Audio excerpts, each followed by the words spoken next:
I can't help but feel out of place here.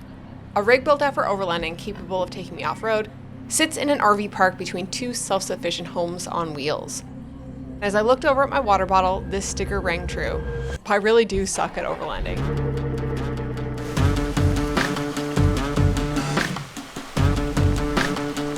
So everything in the back of the truck is soaked, including the tent. So I'm really hoping that when I get to camp later on this afternoon that everything inside is not wet. So the trip has officially started. I am on my way to St. John's, Newfoundland from Buffalo, New York. I believe it's 36 total hours of driving, 4 hours and 40 minutes today to my first campground in Austerlitz, New York. I'll get up in the morning and then I'll drive to Maine. And then after that, I'll be crossing the border into New Brunswick, where I will camp at the Bay of Fundy. It's going to be a packed couple of days, some heavy travel days, driving all the way up to Canada. I prepped all my food for today and tomorrow. 4 hours, 18 minutes on the clock. I'm gonna put my blues music back on here now, and we'll get going.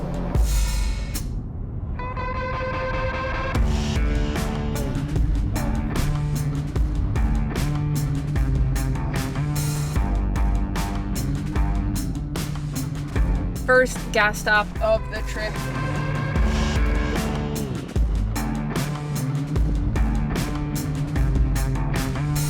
I drank half this coffee and I feel really shaky and weaky. I'm actually kind of feeling a little bit nauseous, but I also realized that it is almost 2 o'clock and I haven't really eaten a meal since 8, so I think that's probably why I don't feel so good. So I'm gonna eat this salad that I prepped at home. It's chicken that I cooked yesterday, bacon, lettuce, onion, cheese, and honey mustard dressing that I had in the fridge.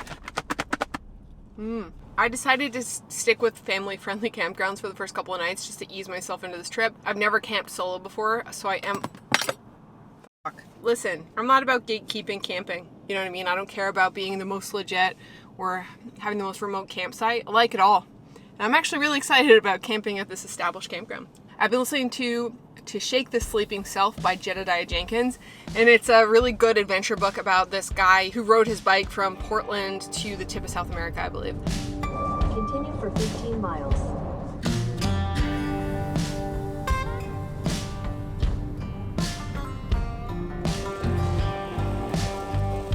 All right, I have made it to camp. This is gonna be a good home for the night. This is my view. It's nice. It's great. I got a little picnic table. There's a fire pit there. I think it might be a bit too hot for a fire. I'm gonna go to bed early anyway. Yeah, this is nice and quiet. Lots of RVs around. Great. June 30th, 2024. I arrived at my first campsite, popped my camper, only to find out that my tent was absolutely soaked on 3 sides. Well, I'm sure glad that I folded that up. It's wet the whole way down here. So I opened everything up and let it dry out and began to set up camp, a milestone, the first night of the trip and my first solo at that. And also a bit of a disaster. As I was setting up, I felt like I couldn't make a decision. Is there more rain coming? Do I put the fly poles up, roll up the walls for airflow? Do I put the awning out? I didn't know what to be at, and before I knew it, the sky got super dark and the decision was made. It just started raining. It's really humid. Everything in the tent is wet. The tent is leading left. I don't know why. I can't fix it. Number one annoyance that I think is going to be a big problem for the next 5 weeks is this tent. And I hope it wasn't the wrong decision, but the fact that it doesn't like pop up, that you kind of have to like jimmy it up there, it's a bit of a hassle. I got those awning tarp pole things, and I got a fan on the go up in the tent there now, so hopefully it dries out.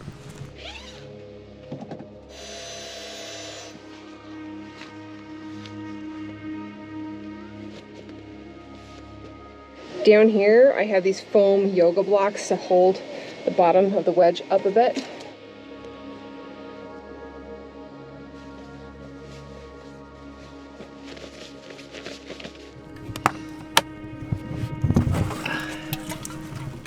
One of those. And here comes the rain again.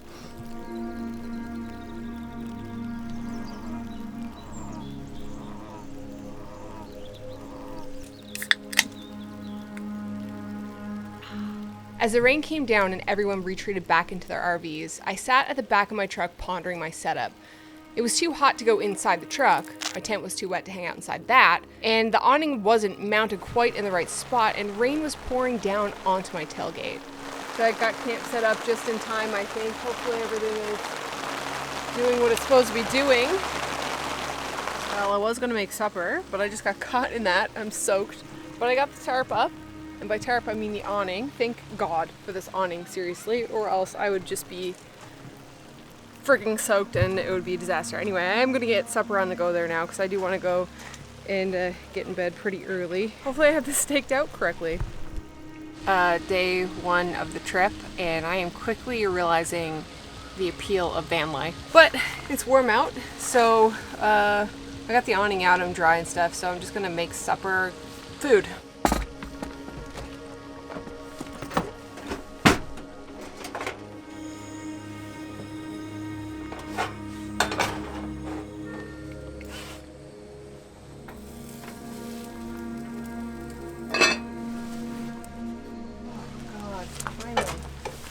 I can't believe I'm doing this for 5 weeks. No, fuck, at least this tastes good. So this was the skirt steak I made the other night. This is my knockoff crunch wrap. It's marinated skirt steak, like carne asada style with Sam the Cooking Guy's recipe. I'll link it below. Pico that I made at home, sour cream and cheese. Made it into a crunch wrap. Oh, it's good.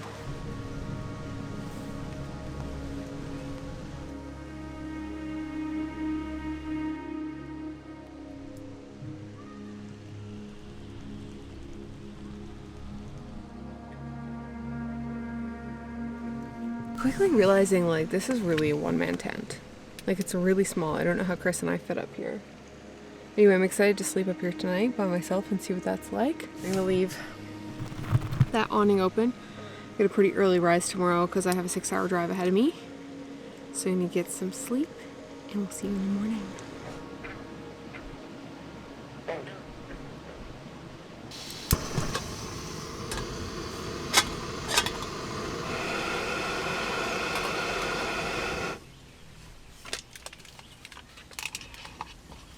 Yes, I just used the package to stir this. I don't care.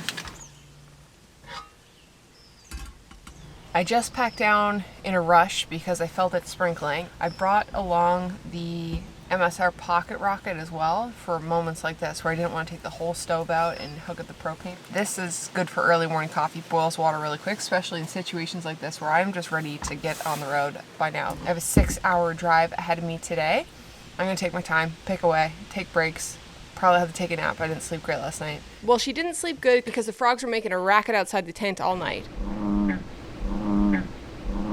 The wind picked up about an hour after bed, and I quickly regretted not putting away the awning.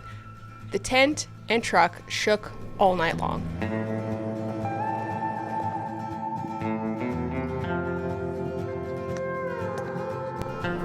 Today I am driving to my second campsite in Maine. It's really close to Bangor. Turn right onto the I-90 East ramp. I'm making a big push today to get up towards New Brunswick. Welcome to Massachusetts. Well, I'm not even 10 minutes out of the campsite. I just pulled over. I feel like I just had to get out of the campsite. I just had to get out of there and get on the road before I could do anything. So I need my breakfast. I'm gonna fill up. I got a half tank. Then we'll make some progress here. All the while, though we barely noticed, we were climbing higher, along. I really didn't sleep that great last night. There was a frog going bow, bow. Well, I lay down to shut my eyes and a sprinkle donut. I don't know. I think I might just keep driving.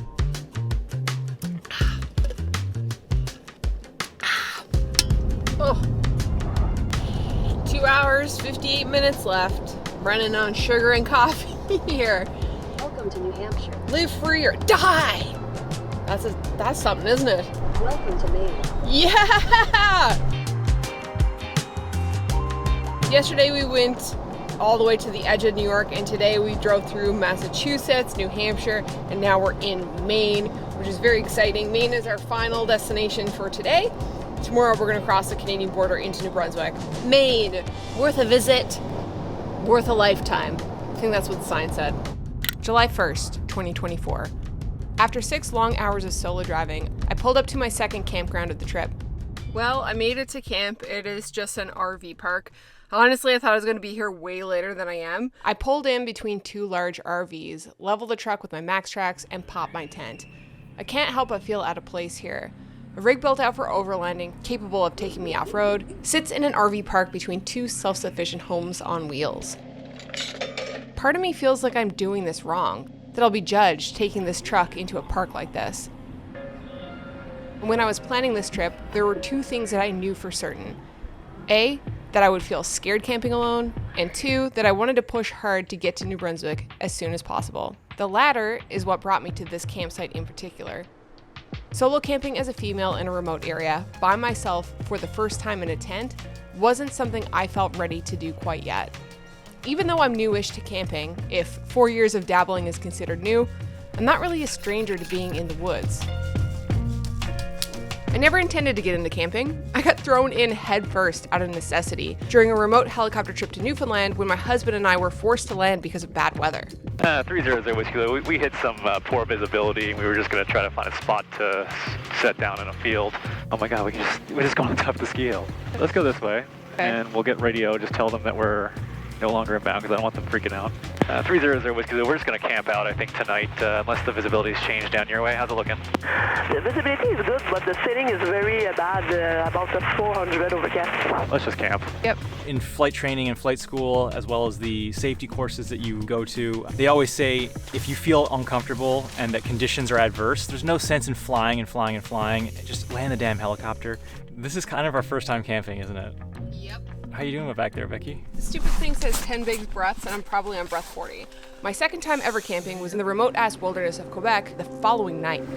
We have just enough fuel to get to our destination airport, so we can't do any more diversions. It is what it is at this point. All right, so we're hanging out on this rock here that we landed on. We're getting some mountain obscuration out this way over the land that we have to go over, so obviously we can't pass that way. Now we play the waiting game. On the bright side, we have food, and we have water, and we have shelter. Yeah, it's one of those things where I have no idea how long these low ceilings are gonna last.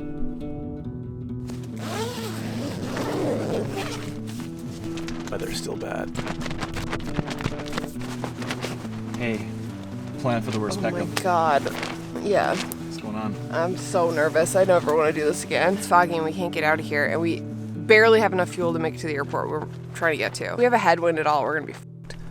Well, I said I would never do it again, but I hated not knowing what to do. So I started watching a ton of camping content, and then the first camping trip we did for fun was up in the Georgian Bay. And that's where I got hooked. If you're worried about pooping in the backcountry, don't be. Maybe a headlamp and perhaps bug spray. Thanks, Shane.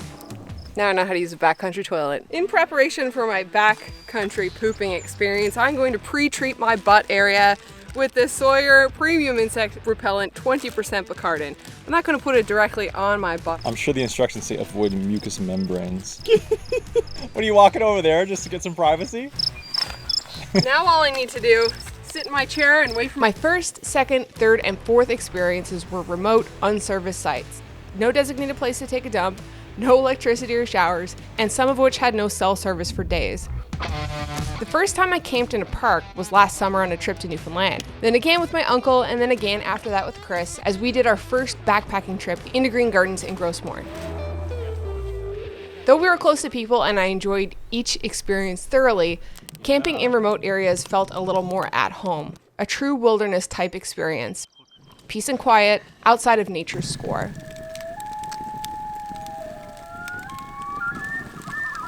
I could cry. The catch, though, was that I was never alone, which brings me to A, feeling scared. And knowing that once it got dark, my mind would be racing, I decided to pick public campgrounds. And because of my long solo driving days, it was important for me to actually sleep in order for me to be alert on the road. By now, I was starting to get into a system. For the past 2 days, I moved everything around in the truck, and finally, everything seemed to be in the right place.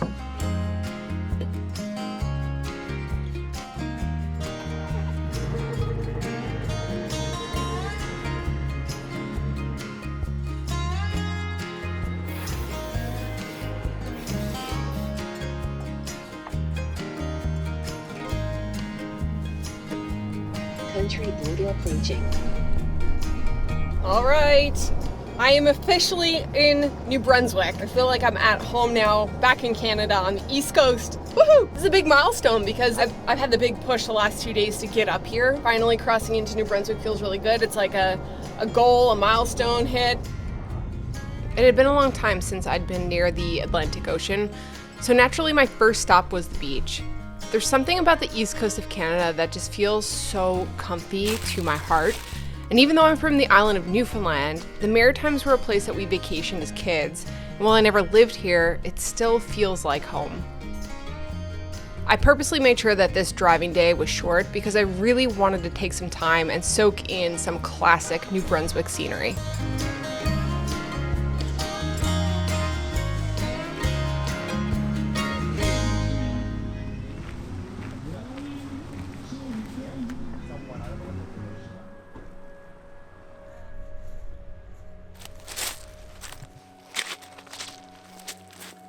All right, well, here I am at St. Martin's Sea Cave. This is my first little excursion. Actually took me quite a bit longer to get down here than I thought. I'll tell you one thing, I am definitely walking in the water.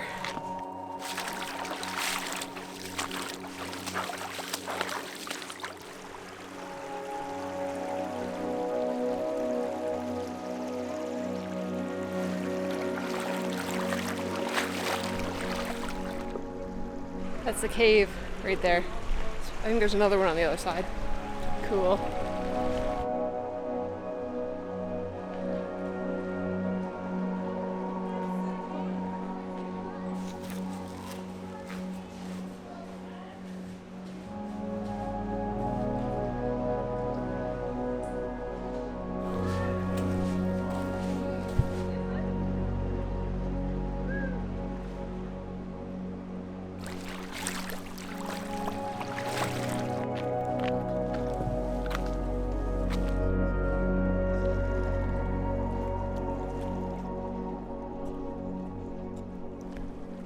That was St. Martin's Sea Cave.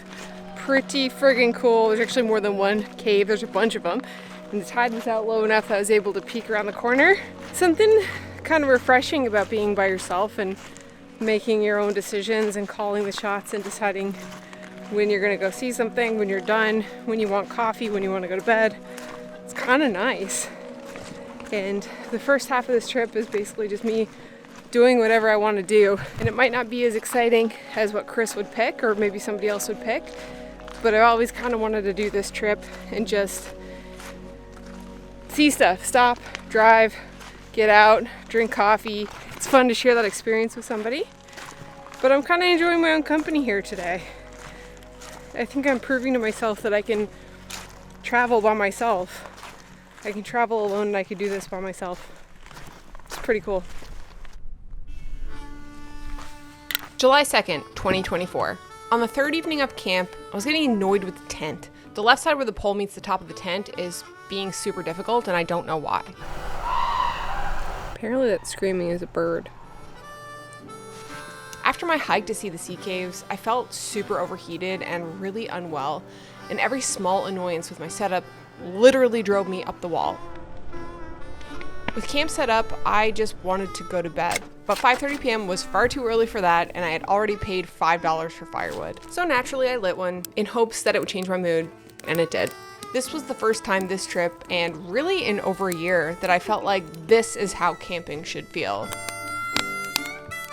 The wood smoke filled the warm air, and there wasn't a breath of wind. I was at home between sparse trees, ground tents, and outside smelled amazing. Life was good. As sunset at camp, I took the opportunity to roast some marshmallows over the fire. This has to be one of life's greatest and simplest joys.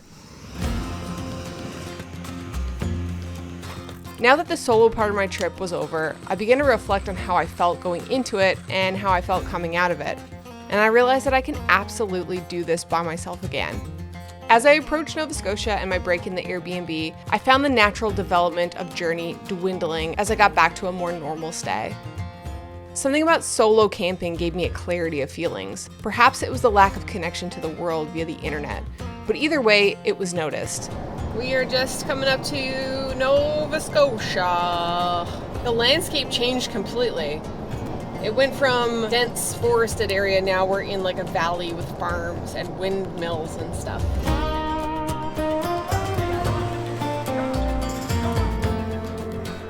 Well, that's phase 1 of the trip completely over with. I made it to Peggy's Cove at this beautiful Airbnb. I really needed a little bit of a break from camping, not because I was done with camping, but actually because I needed to wash a bunch of clothes and air out all my stuff. This view is insane. So tonight I'm going to go get a dinner and I'm going to watch the sunset, wash my clothes, wash all my dishes, get them packed back in the truck, and just enjoy this. I'm not sure if bed that night was extra comfy or if what I was feeling was in contrast to camp sleep, but either way, I was happy. All camping is good camping, and all camping is legit camping. But camping regardless makes you appreciate the simple things in life that we take for granted, like flush toilets and real beds. And maybe I don't suck at overlanding after all. Each experience teaches, and this one taught me that I might be ready for a solo night in the woods once this trip is complete. Thanks so much for watching, and we'll see you in the next one.